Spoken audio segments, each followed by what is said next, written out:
everyone, we are piping at the moment. We are about 3 hours into the job. We have a lot of slurry moved at the minute. I'm drawing here with 1600 gallon from home, and the other lad's drawing with a 4000 gallon tank. So we're moving a lot of stuff very, very fast. So our contractor is Jonathan Thompson. He's based there in Canningstown in County Cavan. Runs a good setup there. He's got a Mastech system. A nice fleet of class tractors really use it. Our fans of those. So you can see a couple of clips of them in action. But definitely a very, very impressive outfit. John does a lot of air reseeding for us. And this is the first time we've ever had a contractor doing any pipe work. But I have to say, I'm impressed so far. Fields have soaked up an awful lot, although there's still plenty of wet spots, really, really wet spots. There's nothing you can do about that. It's time now to get it out. Won't do nothing that can do any real major harm. I know for a fact we wouldn't have been fit to win with the tank. Not a hope. But in a few days' time, when the thing dries up, we can always run a harrow. We bought a grass harrow there a couple of days ago. There'll be a video on that in a couple of days, probably to do, and it's in operation. But we can always harrow in them bits and pieces and throw a bit of seed on them when the ground dries up fully. It's going to take a little bit longer, but the weather forecast is giving fairly good. It's giving a bit of rain now on Wednesday, this Monday, but I think after that it's going to be fairly good.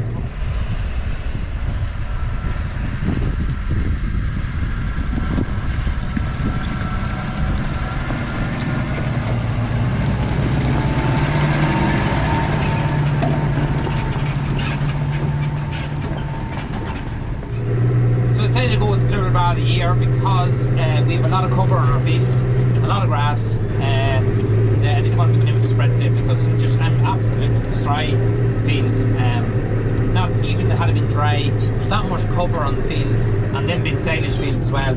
We didn't just want to go in and start spreading on slurry on top of grass. I left my daughter Danielle doing a bit of filming of Jonathan on the triple bar, and I'm hoping she do a good job. But Danielle likes a bit of photography as well. She loves doing videos there on TikTok and things like that. She's my eldest daughter, so she said she'd take on the ropes and do a little bit of filming because I am quite busy. It's 2:30 now.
So that's it.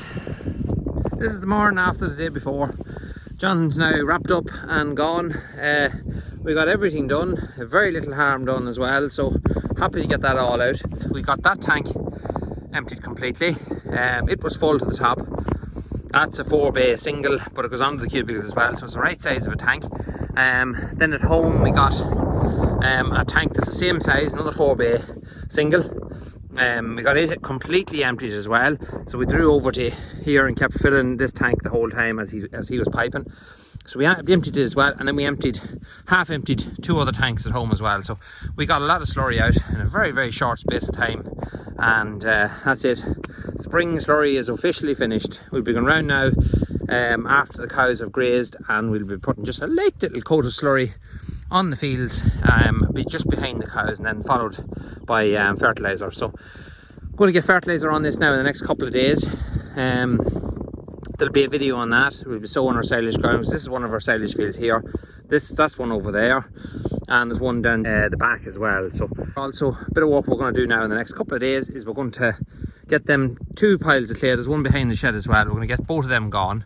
They're actually going to a football field, so glad to get rid of them. I could use the soil here and there in other places, but you know, I just, at the minute now, I just want them gone. I want to get that whole area around this lattice shed all reseeded and back into production, as a person would say. I don't like looking at it there now doing nothing, so I'd like to get it all done and reseeded, and we can fence it off and maybe put little calves in it in another couple of months' time. So we'll go over now and have a look at that now in a second.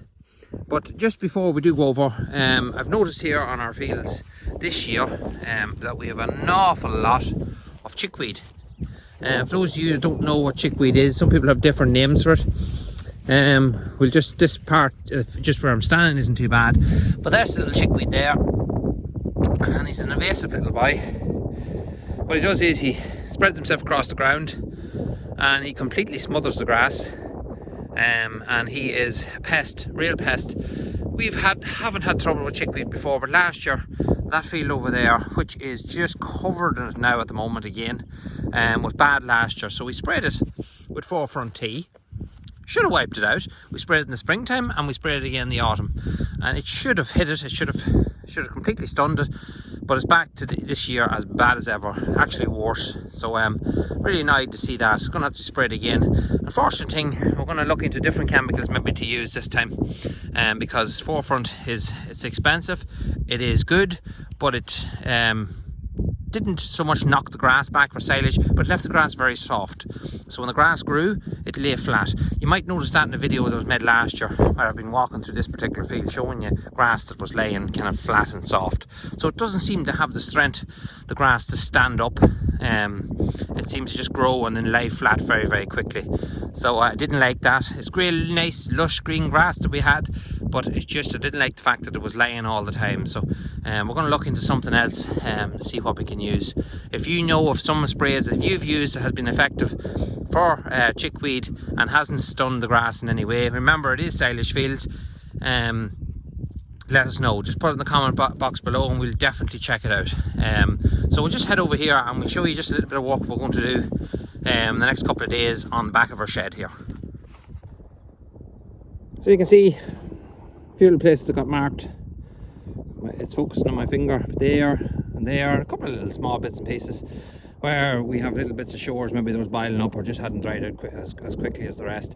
That tree that's there, hopefully in the next week there's a company coming to cut that up.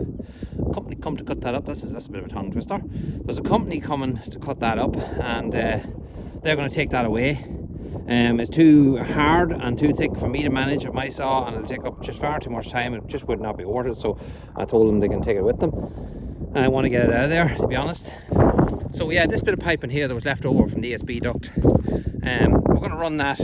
We have the electric fencer in there in the corner, mains fencer, and we're going to run that ESB duct now onto the field and over there to the fence that runs up. You can see it there, just running across there, that splits this field in the middle. So that'll bring mains power to there. We'll run our underground cable, which is your ordinary fencer insulated cable, through this piping, and this is all small little short pieces, but we'll get a couple of joiners and join it all together and put it onto the ground. Be nice and safe, and all is protected. It's in that. Then we'll run an earth out here as well. We have another pipe coming up here.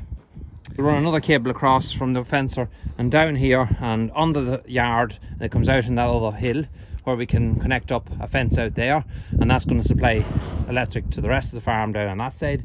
And then we're also going to run that post over there, because there'll already be electric running down the middle of this fence. We'll run from that post out to the shuck and into the back field, so just supplying power to all the fields, and then we can branch off from all of them and we can get the whole place properly kitted out for electric fence rather than battery fence that was here before. So a little bit of work to be done, but I'd be glad to get this all finished. The ground is all hardened up now, and just another little skate of clay on it.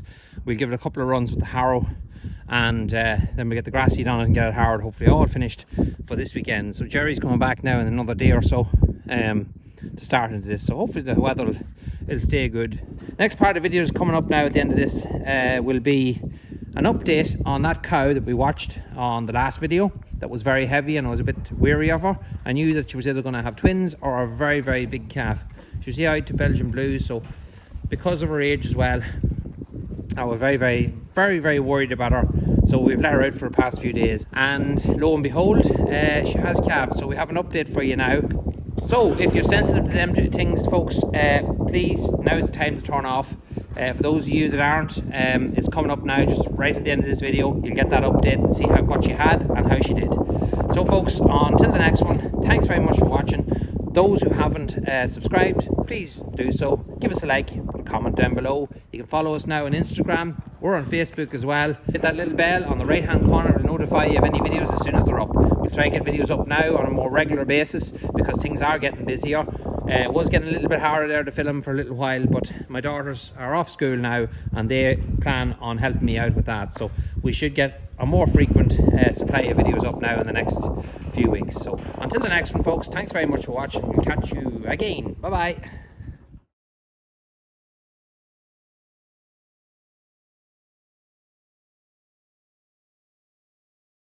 She just calved, just literally there now, and she's had a bull and a heifer, two super calves. Great size to them. They'll be super calf just on their own. No bother to her at all. I knew she was taking a wee while longer to calve. She was sick this morning at 8 o'clock. It's 2 o'clock now in the day. She wasn't making any progress, so I had to just examine her, and I found the both calves were kind of parallel, one on top of the other. So I had to kind of guess. I had 4 sets of feet coming facing me, and I had to guess which foot belonged to which head, basically. I guessed it right, thank God. And no problem. Once I started to give it a little bit of a pull, she done the rest herself. Really happy, glad that she is calved. She done a lot better. We let her out for the last 4 or 5 days, and that gave her a bit of exercise. I didn't put her in the calving pen because it was daytime. She was out in the field today, and I noticed that she was sick. I was going to let her calve out in the field, so she had no bother, but she was running around the field too much. So I decided to just take her in here to one pen that's empty here in the slab house and put her into that as well. As you see, we have calves in our calving pen over there at the minute. We have the lower one if we need it, but I knew that we weren't going to have any problems once I'm here with her. It wouldn't be any issues. So we will give her a dose of a quick jab of penicillin maybe for the next couple of days, just to make sure that there's no issues there. But hopefully she'll clean out now in the next few hours, and everything will be good. So she's going into the parlour now and get these two fed. Hopefully they're easy fed, but delighted. It's good news to have.